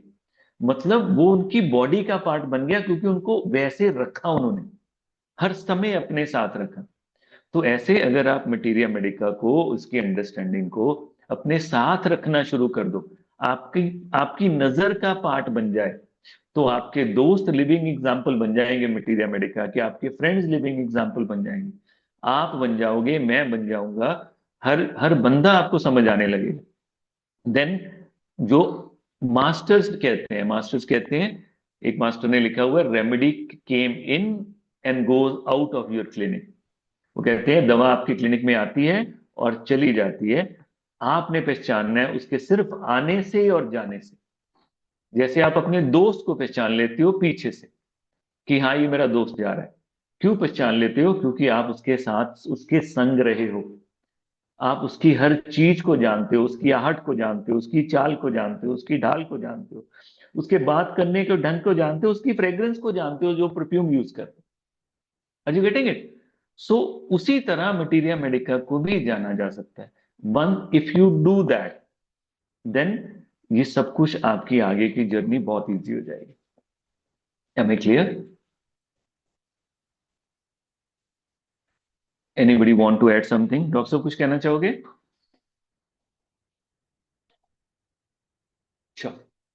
ओके, शब्बा खैर, गुड नाइट। कल तो है फंक्शन, पार्टी माहौल, कल कोई क्लास नहीं आई थिंक शायद कॉलेज में भी। चलो कल मिलते हैं फिर पार्टी में। Bye bye everybody, good night. Thank you